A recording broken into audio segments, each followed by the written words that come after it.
नाज़रीन उस बात की तरफ जो मैंने आपसे कही थी, एक तो देखिए अली अमीन गंडापुर को इमरान खान साहब ने क्या कहा, शदीद बरहम हुए अली अमीन गंडापुर पर इमरान खान।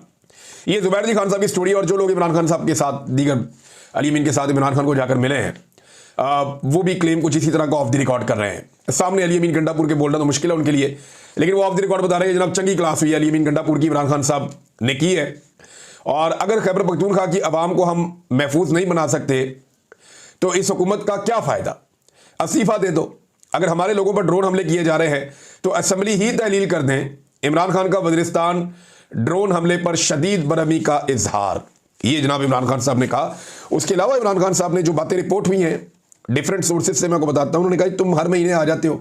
अली अमीन गंडापुर को कहा कि जनाब मुज़ाकरात हो रहे हैं, मुज़ाकरात करने चाहिए, मुज़ाकरात चल रहे हैं। तो कोई मुज़ाकरात नहीं हो रहे, हुकूमत से बिल्कुल किसी किस्म के मुज़ाकरात नहीं होंगे। जो बात होगी एस्टेब्लिशमेंट के साथ होगी, और एस्टेब्लिशमेंट जो है वो अगर बात करना चाहती है तो आए मेरे साथ बात करें। अब ये इमरान खान साहब क्यों कह रहे हैं, देखें लुब्बे लुबाब तो यही है ना, यहाँ बहुत सारे लोग अपनी अपनी दुकान खोलकर बैठ जाएंगे कि जी सियासतदानों को आपस में बात करनी चाहिए, सियासतदान खुद अपनी स्पेस एस्टेब्लिशमेंट को दे देते हैं। हम अपने आप को धोखे में क्यों रख रहे हैं भाई? सबको पता है सारा इख्तियार और सारा इख्तियार जनरल आसिम मुनीर साहब के पास है। सब कुछ जो है वो मिलिट्री एस्टेब्लिशमेंट के पास है, हर चीज को वो कंट्रोल कर रहे हैं, स्याह और सफेद के वो मालिक हैं। तो उन्हीं से बात होगी ना भाई, जिनके पास असली फॉर्म 45 है जो लेकर चले गए मैंडेट, उन्हीं से बात होगी ना कि वापस दे दें, या ये जाली बनाई हुई हुकूमत के साथ बैठ के सिर्फ लूडो खेलते रहे। इनके साथ तो बात करने का फायदा कोई नहीं है। ये अपनी मर्जी से वॉशरूम नहीं जा सकते, अपनी मर्जी से स्टेटमेंट नहीं दे सकते। बातें इनकी बहुत बड़ी बड़ी है, लेकिन पल्ले इनके कख भी नहीं है। इनकी सियासी औकात जीरो है, फैसला साजी के अंदर इनका किरदार जीरो है। तो इनके साथ मुज़ाकरात करके इमरान खान ने क्या करना है?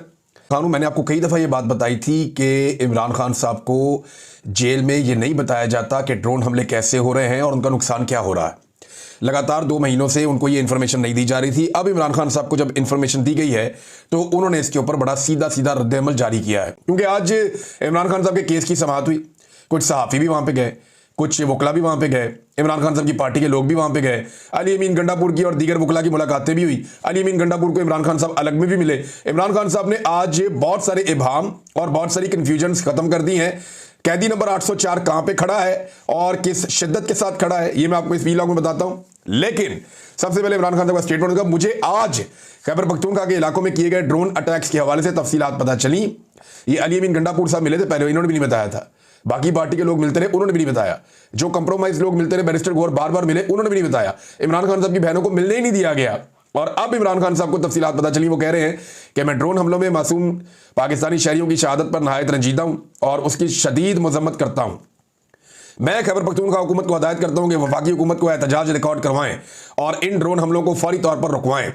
ड्रोन हमलों में मासूम शहरियों की हलाकत से दहशतगर्दी कम नहीं होती बल्कि मजीद बढ़ती है। हमारी कई सालों की जिद्दोजहद के बाद पाकिस्तान में अमरीकी ड्रोन हमले रुके थे। अगर आप दहशतगर्दी के खिलाफ हैं तो अपने ही लोगों के घरों पर बम मत गिराएं।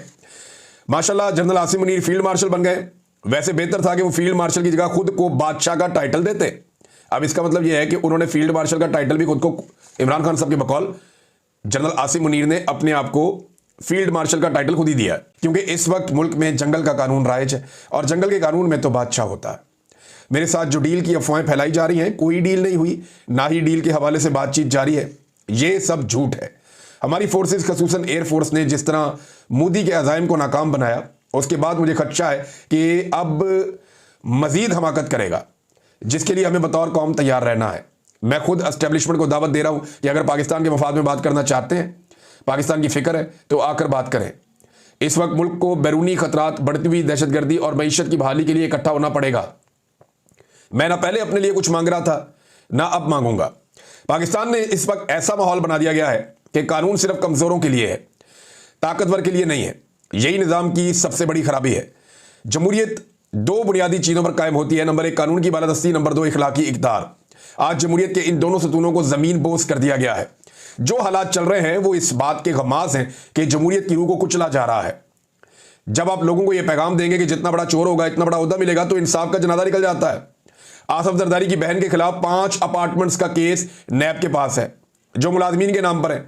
वो खुद मुल्क से बाहर है और कोई पूछने वाला नहीं है। शहबाज शरीफ पर 22 अरब रुपए मनी लॉन्ड्रिंग का केस था, इसके बावजूद उसे वजीर आजम बना दिया गया।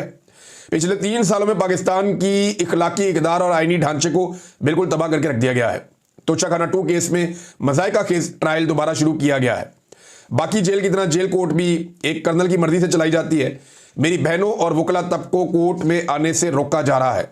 मेरे रुफका तब को मुझसे नहीं मिलने दिया जाता। मेरे बच्चों से कहीं माँ मेरी बात नहीं करवाई जाती। मेरी किताबें तक नहीं पहुंचने दी जाती और ना ही मेरे ज़ाती मुआलिज तक मुझे रसाई दी जाती है। ये सब अदालती अहकामात और कवानीन की मुसलसल तौहीन है।